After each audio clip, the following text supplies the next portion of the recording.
Hello, everyone. It's Haben speaking. You heard from Laura that I'm deafblind, so I'm going to start off by explaining communication. I'm speaking with my own voice to get what other people are saying, such as what Laura was saying or Q&A. I'm using a Braille computer and keyboard. I'm holding up the Braille computer.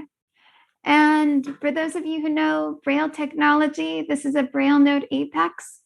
Quite old, but it still works. And I'm having it connected wirelessly to a keyboard.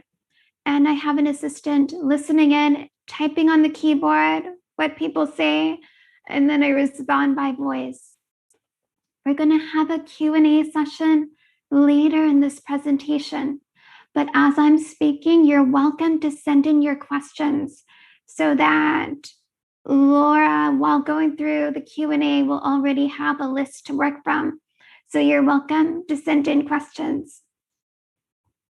I'd like you to take one thing from this presentation. You're welcome to take more things. In fact, that'd be even better. But at the very least, please remember that an important accessibility feature is descriptive transcripts. That's something a lot of people ignore. And for the deaf-blind community, this is essential for video access. I can't see what's on the video.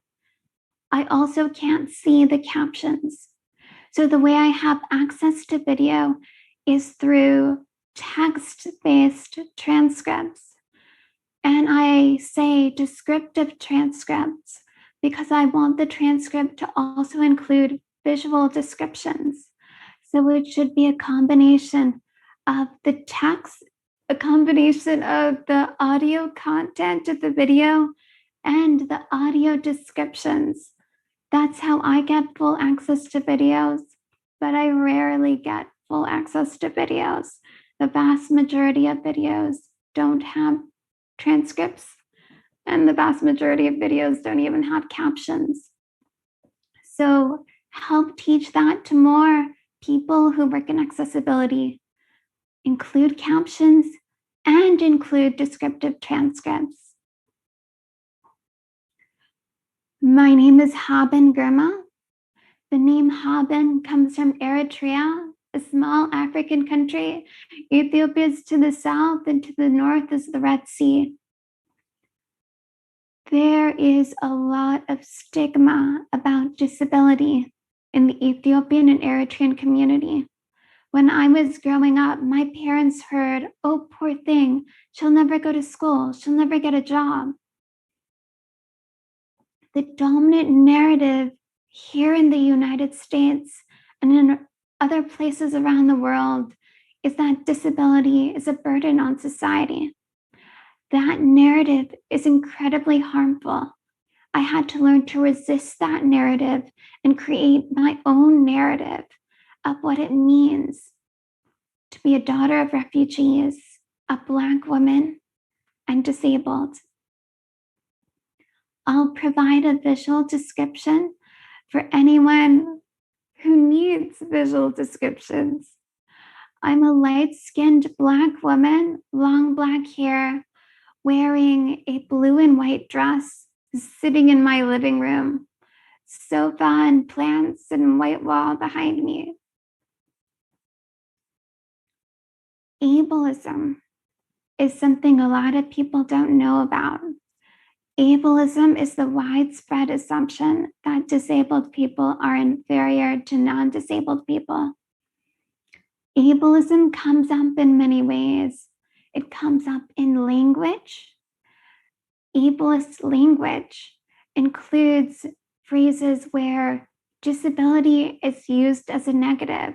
For example, such and such a person is blind to reason. If someone is a hiring manager and using that kind of language, I'd be concerned that they're discriminating against blind applicants and that they're carrying assumptions that there's connections between blindness and ignorance. And that's just one example of how ableism comes up in our language. It also comes up in policies, in schools, and in technology. These beliefs and biases get built into our technology, and then we end up with technology that doesn't fill the needs of all people. I faced a lot of barriers growing up. And then I reached a point where I decided I'm no longer willing to just put up with these barriers and tolerate these barriers. I want to do something about it. I'm now an advocate for people with disabilities, but I wasn't born an advocate. It took time to reach that point. A big part of that transition was shifting the narrative from seeing disability as something burdensome to seeing it as an opportunity for innovation. There are many, many stories of how disability is an opportunity for innovation. They're often hidden. Very few people know about them. So we need to increase awareness of how disability drives innovation. I'll give an example. Braille was developed by a blind teacher who wanted his students to have access to texts, books, articles. Lots of people know Braille is a tool for blind people to have access to the written word. But how many people know that it was developed by a blind person? That's just one of many different examples of disabled people coming up with our own solutions to help others in our community. I'll give another example. Play first video, please.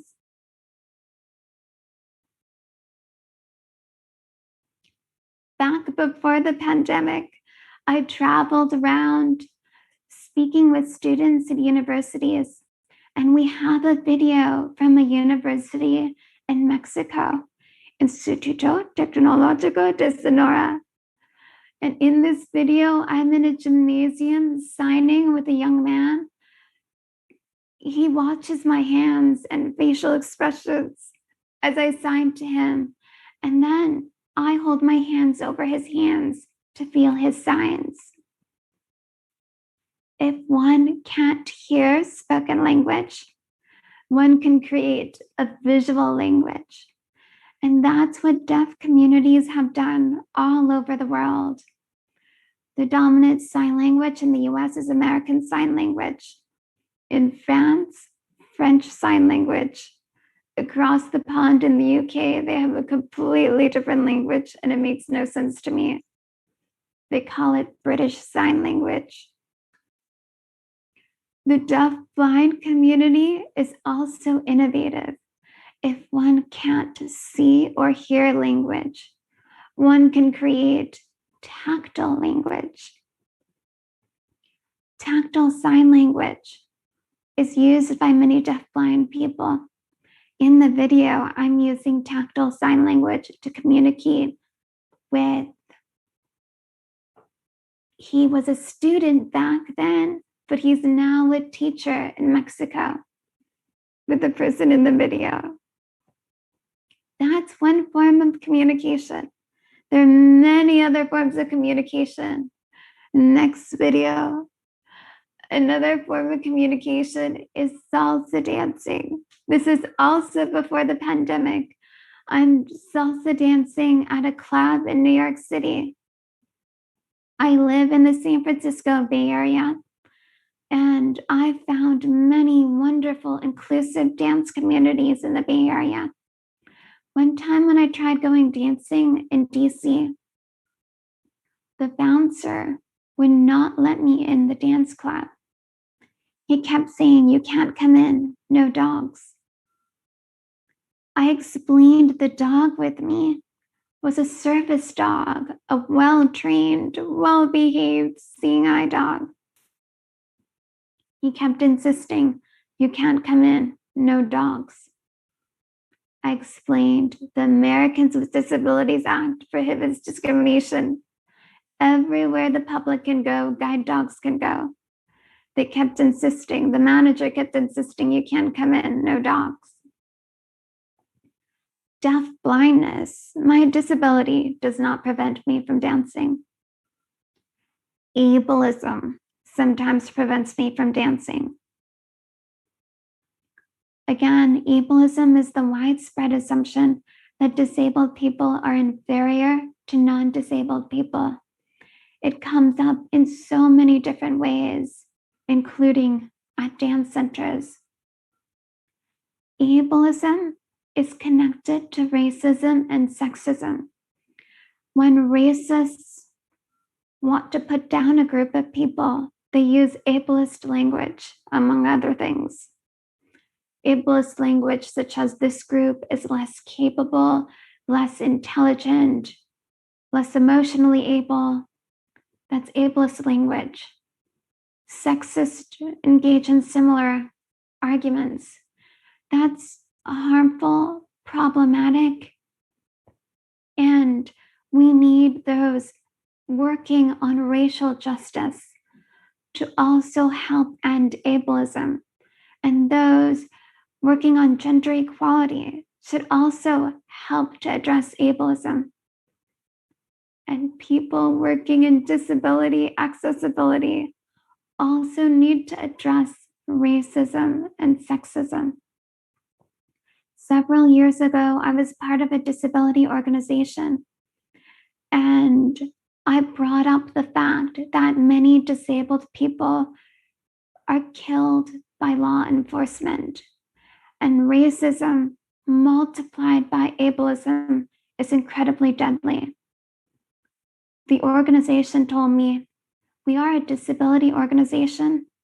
We don't do racism. We don't talk about race. We don't have the time to address these issues. And I did my best to explain the connections. But at that time, they were not willing to address the intersection of racism and ableism. And I eventually left that organization. That's not unique. It comes up a lot in advocacy, and we need more people to be aware of intersectionality. In technology, a lot of people don't always remember these connections.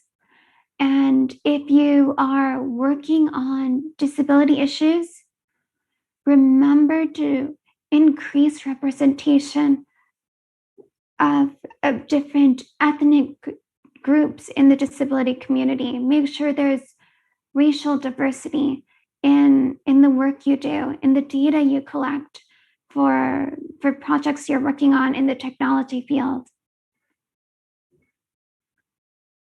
So that's another dimension to ableism. Many of the barriers I faced are due to people not taking the time to work on removing the barriers.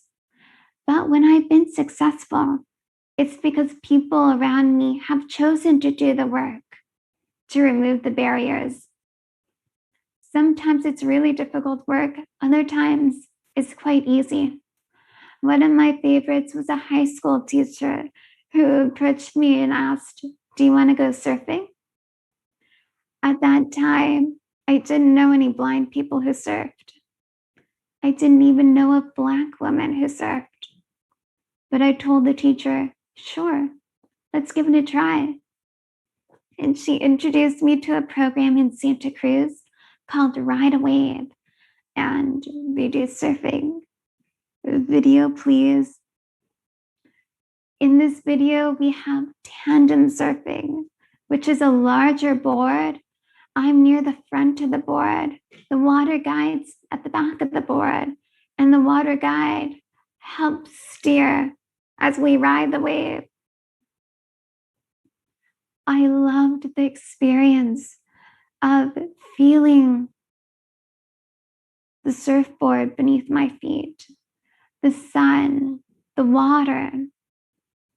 I started asking myself, where exactly are my limits? Can I test those limits? That specific program did not do surf lessons. So I asked schools, surf schools in California, can I take surf lessons? And they told me, we've never heard of a deafblind surfer. Then I found one school that said, we've never heard of a deafblind surfer, but let's try. Let's find a way. So we had a lesson. Next video. In this video, I'm on my own surfboard. That gives me the opportunity to practice standing up and riding the wave. Beside me on a separate surfboard is the instructor, and he's nearby so he can help steer around other surfers and sharks. There aren't any sharks in the video, but this was in California. So many people tell me, oh, this specific tool can't be made accessible, or this specific activity can't be made accessible. That kind of negative thinking is limiting.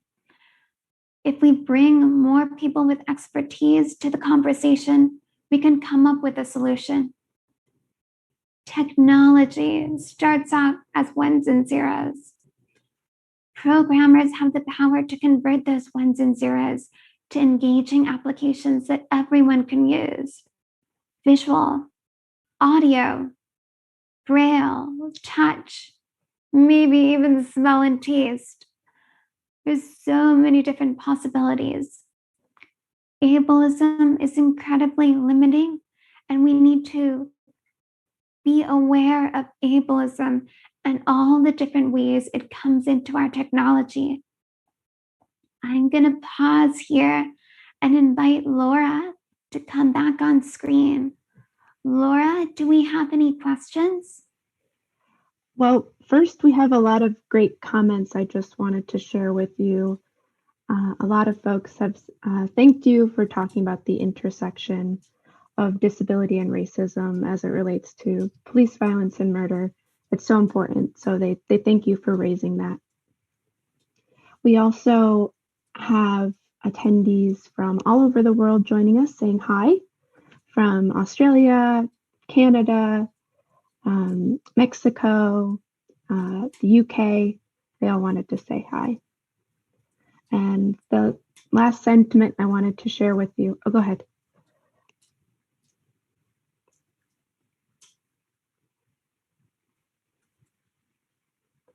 Oh, I was nodding and appreciating that people from around the world are saying hi. Hi, people from Canada and the UK and Mexico and other places. Great. They're all saying hi back. And then the last sentiment I wanted to share with you from the chat is that people are very inspired by you, and they want to thank you for sharing your experience, and they loved your killer dance moves in the video.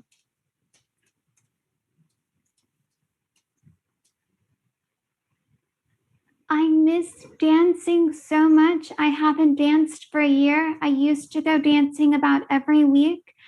It's a way to get exercise and express joy and build community. Many of my friends are from the dance communities. And it's one of the things I'm looking forward to when the pandemic ends and we can go back to gathering in groups. Great. I'll give you one question from the chat related to that.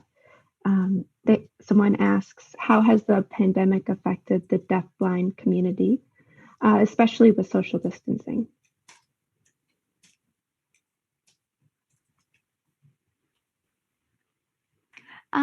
Excellent question. So during the pandemic, deaf-blind people and also blind people have faced increased stigma around the fear of touch. Deaf-blind people, at least among my friend groups, have developed safe communities of people we trust to communicate and interact with and support us. And within those communities, we'll use tactile sign language, protactile, and make sure we have the support and communication and opportunities for relaxation within those communities. And outside of those communities, I want to send out a reminder to everyone. Make sure you are not touching people without consent. There's still a lot of grabbing of blind people on sidewalks and in public places, supposedly to offer help, but it's not helpful when it's not wanted. So just a reminder, check in. It's great to want to help people, but ask first, would you like assistance? How may I help you? Some people will say, yes, where is the entrance to Starbucks? And other people will say, I'm having a horrible day, stay away. So check in with people first before interacting. Excellent question. Everyone's welcome to continue sending in questions. I'll go back to the presentation and then we'll have a final Q&A at the very end. I mentioned earlier that I wasn't born an advocate. I came to that over time. I went to school at Lewis and Clark College in Portland, Oregon. One of the reasons I chose that school is because they love pioneers. Everything at the school is called Pioneers. Their football team is the Pioneers. Newspaper is the Pioneer Log. The shuttle's the Pioneer Express. So I thought maybe this would be a school that would embrace difference. I'm used to being the only deafblind person in a class, in a school, and I wanted to find a school that would be inclusive and welcoming. Lewis and Clark did an excellent job providing me with my textbooks in Braille. The school bought assistive technology so I could have access at the library and in my residence hall. They had never had a Braille reader before, but they invested in buying a Braille embosser, a Braille printer, translation software, and training one of their reading specialists to produce Braille on campus. There was just one problem. The menu at the cafeteria was not in Braille. And I went to the cafeteria manager and said, I can't read the menu because it's only in print, but if you produced it in Braille, then I would be able to read the menu. And the campus already has the Braille embosser and could help with that process. The manager said, they often change the menu at the last minute. They don't really have time to do that.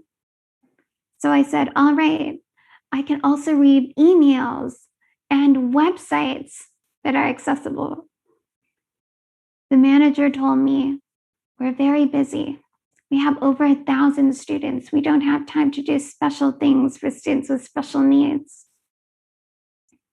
Just to be clear, eating is not a special need. There's this myth that there are two kinds of people, dependent and independent.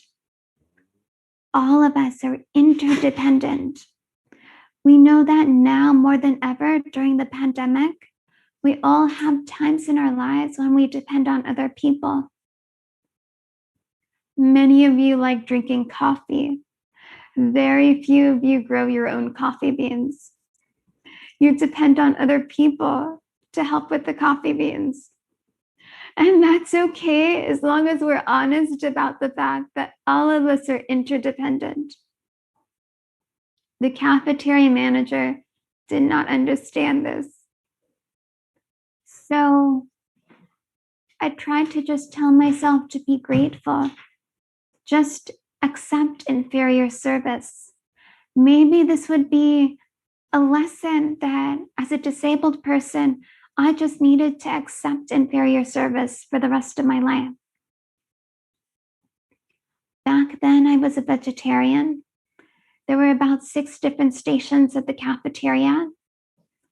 I didn't have access to the menu, so I didn't know which stations were serving vegetarian food. So I would go to a station at random, wait in line, sometimes for 20 minutes, get a plate, find a table, taste the food. There were some unpleasant surprises. This went on for several months until finally I talked to friends.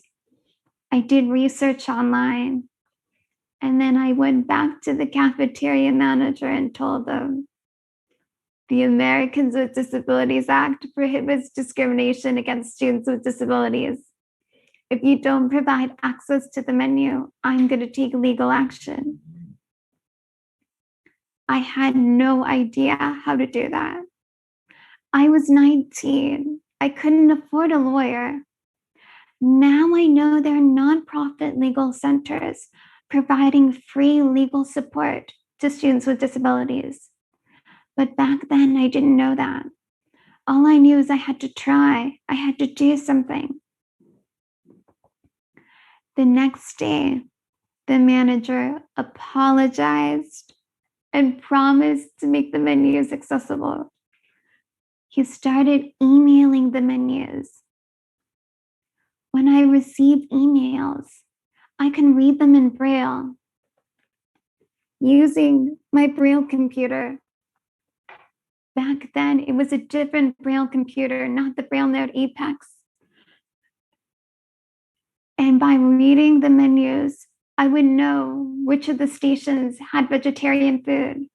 So if the menu said station 4, cheese tortellini, I could use my white cane to navigate to station 4. Life became delicious. The next year, a new blind student came to the college. He had immediate access to the menus. That taught me when I advocate, it helps all the people who come after me. There are many barriers in our community, barriers impacting women, people of color, disabled people. And because there are so many barriers, sometimes we tell ourselves, oh, it's just a small barrier, just deal with it. There are bigger problems to worry about.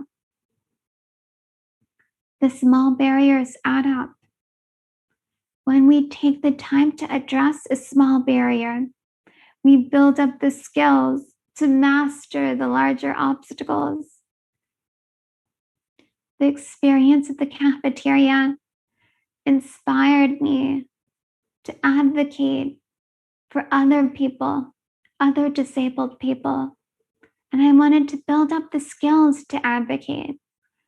So I started looking into law schools. Harvard Law told me they'd never had a deafblind student before. I told them I've never been to Harvard Law School before. We didn't know what all the answers would be. Harvard didn't know all the solutions, but we engaged in an interactive process to find the solutions and make it work. It was a long process. People often ask me, what was the hardest part at Harvard Law School? The hardest part was ableism. Ableism keeps coming up over and over again. It is the biggest challenge I've faced and continue to face. I'll give an example of how it came up in law school. During the first semester, we had a networking event where we would meet with the lawyers from the Boston community. So the school brought in a bunch of lawyers, and there were drinks, there was music, I was standing at a table with my Braille computer, keyboard. My guide dog was on the floor. Across from me was my interpreter, and she was typing descriptions of what she was seeing around the room. And I told her, I'm ready to talk to people. Let's bring over this attorney. So he came over to the table and he started not talking to me, but only talking to the interpreter. He told the interpreter, tell her she's very beautiful. It's inspiring to see you both. What a smart dog. Does the dog go to class with her? And I jumped in and said, I'm deafblind, and everything you're seeing is coming in through the keyboard, and I'm reading it in Braille. It might make more sense to you about what's going on if you try typing. Do you want to try typing? That might help to understand what's happening here. And he said, oh no, he was enjoying watching us. And he told the interpreter, again, only talking to the interpreter, not talking to me, to tell me that I was very inspiring. He was not inspired to offer me a job. Oftentimes, disabled people are called inspiring, and it is a word that people cling to when they are feeling uncomfortable, awkward. If inspiring is used toward a positive action, then it is something positive. I like when people say, I'm inspired to make my website accessible. I'm inspired to try salsa dancing. Those are positive ways to use the word. But please don't just call disabled people inspiring because you're uncomfortable or awkward. If you're feeling uncomfortable or awkward, ask yourself why. Investigate that emotion. That's how we unearth ableism and work to address it. Incidents like that kept coming up during law school, and they still continued to come up post-law school. I graduated in 2013, and I have a photo to prove it. Photo, please. So we have a photo from graduation. The dean and I wearing academic regalia. The dean is handing me my diploma, and my guide dog is standing beside me wearing a fancy fur coat. What I did is called image description, and it helps provide access for blind individuals. I've also been describing videos throughout this presentation. I hope people watching this will remember to add image descriptions to photos you share on your websites, your apps, social media. Same thing with videos. Describe the key visual details in videos so blind people have access. I graduated in 2013 and started working for a law firm. And we worked on cases applying the ADA to technology. There is a myth in a lot of tech circles that the ADA doesn't apply to technology, but it does. I've worked on cases, and the defendants weren't very happy about that. It's much, much easier to choose inclusion, to choose to invest in accessibility rather than dealing with lawyers. I now focus on education and training, and I also wrote a book. I want to teach people about ableism. It comes up in so many ways, intersecting with other forms of oppression, such as racism and sexism. And if we can learn to address ableism, we would be removing so many barriers and so many forms of oppression. Many of you watching this know about the importance of accessibility, but sometimes you encounter stubborn, difficult people who don't get it. So I'll offer you some arguments you can use to convince those stubborn, difficult people why to invest in accessibility. Argument 1, you reach more people. There are over 1 billion disabled people around the world. And we can bring up the slide with the arguments. Argument 2, digital accessibility increases content discoverability. If you add captions and transcripts to your videos, image descriptions or alt text to your photos, more text is associated with your content. Search engine optimization. Third argument, investing in accessibility drives innovation. When you address a disability challenge, you come up with a solution that helps lots of different people. In the 60s and 70s, advocates in Berkeley, the city of Berkeley, demanded access to the sidewalks, and the city installed curb cuts, which are the ramps at the end of sidewalks. Wheelchair users had increased freedom and mobility when the city installed curb cuts. Parents with strollers appreciated the curb cuts. Travelers with luggage enjoyed the curb cuts. Kids with skateboards loved the curb cuts. And now in 2021, autonomous robots are using the sidewalks and curb cuts. Back in the 60s and 70s, I doubt the city of Berkeley imagined autonomous robots would benefit from the curb cuts. When you invest in a disability challenge, you're coming up with a solution that will benefit the community in ways you can barely imagine. So those are some of the arguments you can use to convince people to invest in accessibility. If the stubborn, difficult person is still not convinced, tell them about legal requirements. And again, the ADA does apply to technology, including autonomous robots. I'm gonna invite Laura to come back in and let me know how everyone's doing and if we have any questions.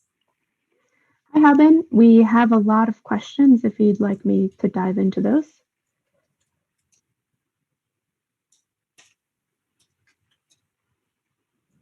Go for it. So the first question I have here is asking, what new or emerging accessibility tools are you most excited about?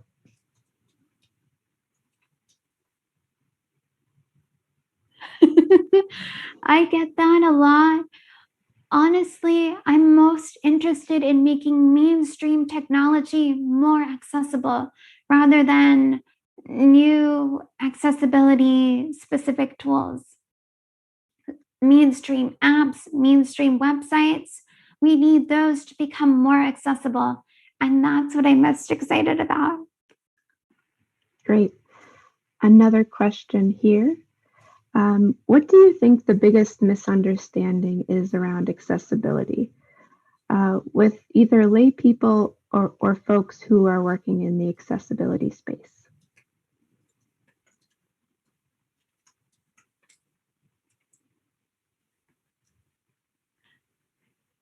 Some people treat it just as a checklist and forget one critical part of accessibility is having disabled people, people who use the specific accessibility features, whether it's screen readers, captions, transcripts, actually test out using the website or app or other service.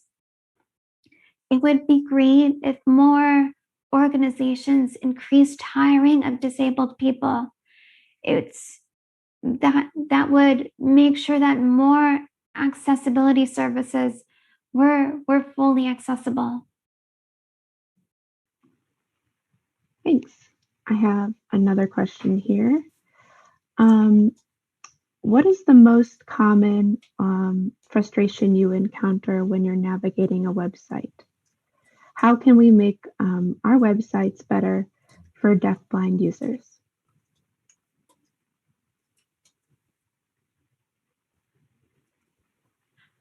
A problem I encounter both on mainstream websites and apps by disability organizations is a lack of transcripts. I need to be able to read a text-based transcript to have access to a video. Videos have become super popular for explaining information, whether it's healthcare information or other kinds of information. And a lot of deafblind people are denied access to that information because there aren't transcripts that go with those videos. So just a reminder to everyone, add captions to videos and also add transcripts. Great. Another question here. I've heard it argued that referring to inclusive design as a catalyst for innovation that benefits everyone is damaging because it erases the story about disability and makes it about everybody. Primarily, this is done to sell accessibility to an organization. Do you have a perspective on this?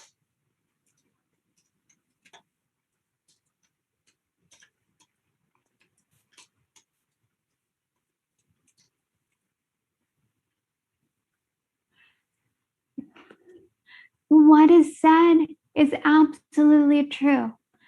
And any message, any story, when it becomes all-consuming, is damaging and harmful.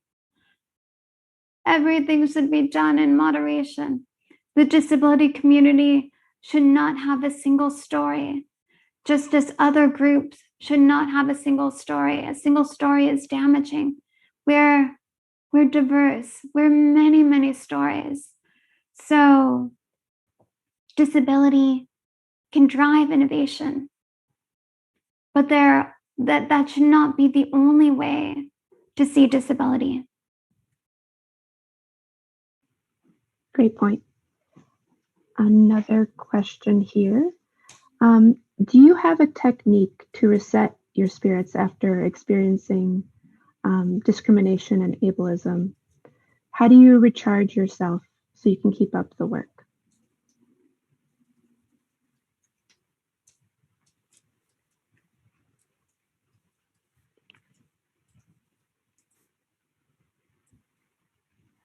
Excellent question. Advocacy fatigue is something I struggle with, and I know other people struggle with as well.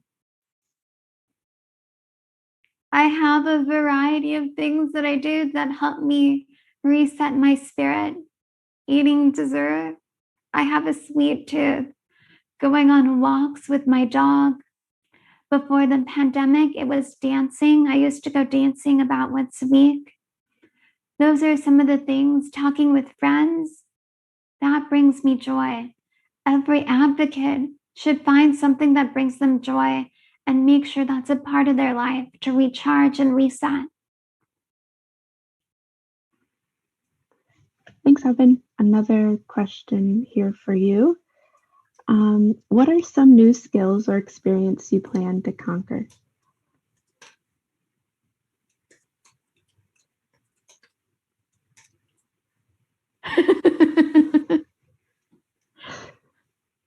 So,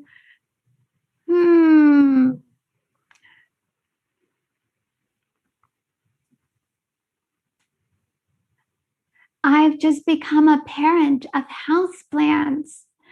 And about 2 years ago, I got jasmine plants that were outside. Jasmine is supposed to be very, very easy to grow, but it didn't make it. So I'm hoping to do a better job this time. And I'm nervous and worried about it, but I'll I'll do my best and I'll do my research. So that's one thing I'm working on. People in the chat did mention that they loved the plants behind you, so I'm sure you'll keep up the great work.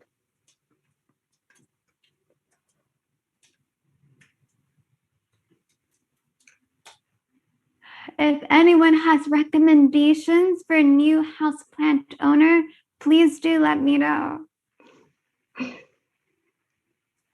Okay, I have another question here for you as we have a few minutes left. What has been the most rewarding change that you've made after you engaged with someone on disability rights?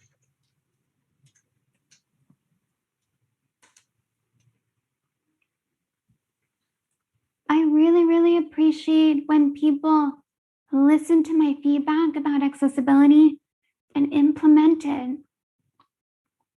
There have been several organizations that have started mentorship programs. So a lot of organizations talk about the importance of increasing hiring of disabled people. That's true. That's absolutely important. The next piece is making sure the workplace is a safe place for disabled people to grow and to advance. A lot of people end up leaving organizations, especially tech companies, because of racism, ableism, sexism, and the intersection of those three.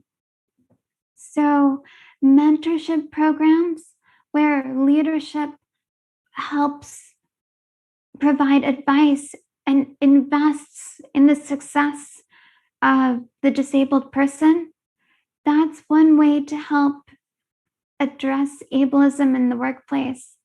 It's not the only way, but it's one way that helps. And I've been excited to see more organizations start such programs.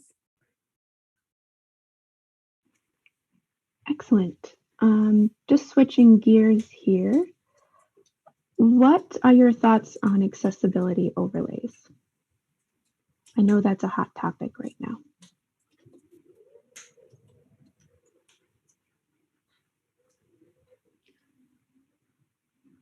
There have been a lot of ads lately regarding quick and easy AI-based solutions to make websites accessible. Personally, I've tried testing some of those, and the experience was absolutely terrible. So I find such claims extremely frustrating, since my personal experiences with such services have been very negative.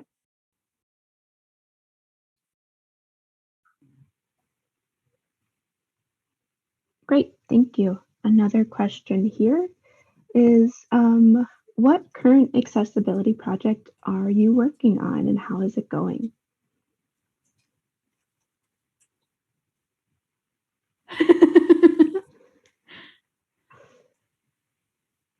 Gosh, it's tricky to answer those questions because a lot of things need to stay confidential. I continue, so I do consulting with different organizations on making sure services that are accessible, and also making sure stories are not accidentally ableist. There's ableism is ableism, even if it's unintentional. And unfortunately, it comes up in many projects. So it's important, even if you don't think your project has ableism, to bring in someone to help review the story. And I work with artists, writers, filmmakers, and also people working in technology and tech-based projects on making sure there's full accessibility. Great, thank you. So we've come to the end of today's session. I want to thank you, Haben, again for such a great presentation. And I want to thank everybody who joined us here today. And I hope you have a great rest of your AXCON.